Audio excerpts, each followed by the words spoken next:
Big challenges as President Trump heads to UN. President Trump's big challenges at the United Nations, the spotlight on his ambassador and new wrinkles in two big Senate races filled our Sunday trip around the inside politics table. 1. Refugee policy, a big tug-of-war inside Team Trump. Among the many questions facing the Trump administration at the president's first United Nations General Assembly is how many refugees it will allow to enter the United States. Candidate Trump promised to roll back Obama administration policies, and some conservative voices in the White House are pushing to set an annual entry number below 50,000. But more moderate voices in the White House are urging the president to be more welcoming.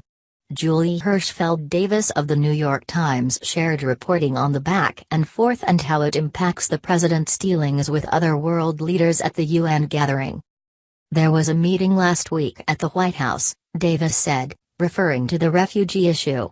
There's still a lot of disagreement. The Defense Department, the State Department, US, UN, they're all pushing back against this notion of less than 50,000 refugees coming into the United States next year, but what we're seeing is that there's still a hardline stream within the White House, Steve Miller, some of the other aides that have been driving this discussion, that are really getting in the president's ear about this.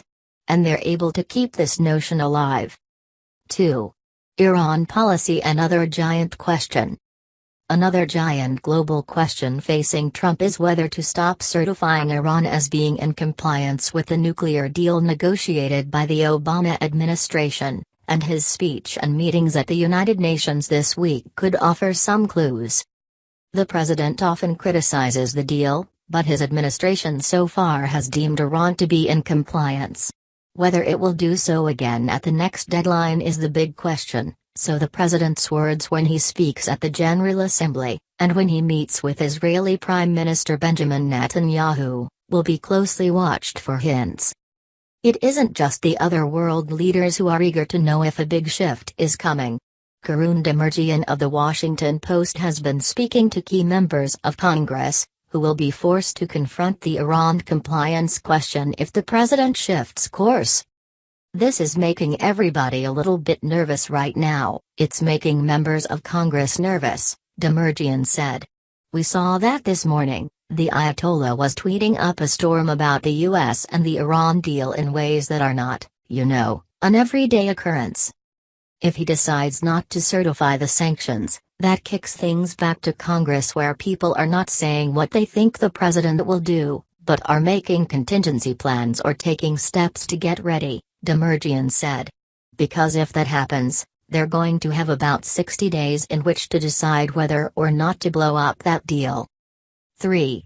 Haley also in UN spotlight, some see it as a prelude. Nikki Haley is guaranteed a place in the spotlight this week by the nature of her job as U.S. ambassador to the UN. But there is more to it than that, because of questions about the man who is, on paper anyway, her boss, Secretary of State Rex Tillerson. Talk of a reset has calmed a bit in recent weeks, but it is no secret that Tillerson has felt deep frustration with the White House. Politico's Ileana Johnson also notes that Tillerson keeps a much lower profile than many who have served as America's top diplomat, and that talk of Haley eventually stepping into that role is a big subplot as the president and his team attend their first UNGA.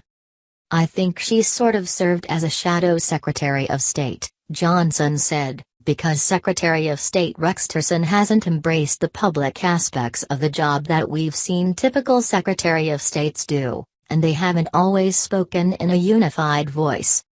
It seems almost conventional wisdom that she may succeed Tillerson, who's not expected to stay longer than 1 or 2 years, Johnson added. 4. Arizona race may get another Democratic candidate.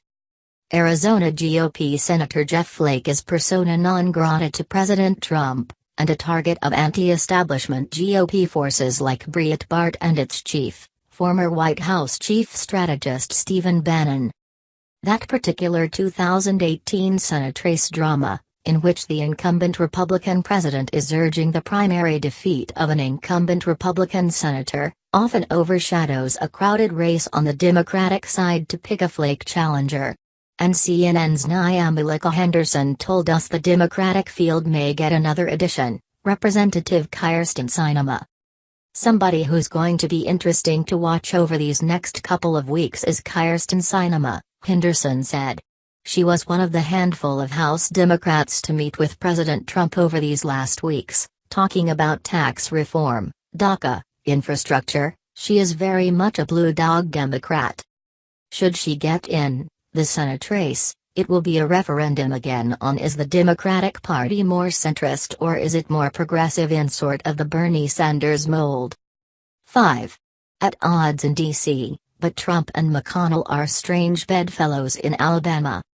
Add this to a rather confusing week of odd and shifting allegiances in Washington. President Trump is heading to Alabama, hoping to help Senate Majority Leader Mitch McConnell. Yes, the same Mitch McConnell he has publicly criticized for failing to get Obamacare repealed and failing to get other GOP agenda items through Congress. The president announced on Twitter he will head to Alabama this coming weekend to campaign for interim GOP Senator Luther Strange, who is running behind with little more than a week to go in the state's GOP Senate runoff. Now Trump endorsed Strange weeks ago, so that's no big deal. But he has been silent about the race in recent weeks as Strange has fallen behind former Alabama Supreme Court Chief Justice Roy Moore, and until Saturday's tweet had been non-committal when asked if he was willing to put his personal prestige on the line in the race's final days. Now, his decision made, the president is, if you will excuse the cliché, making a stanch bedfellow with McConnell.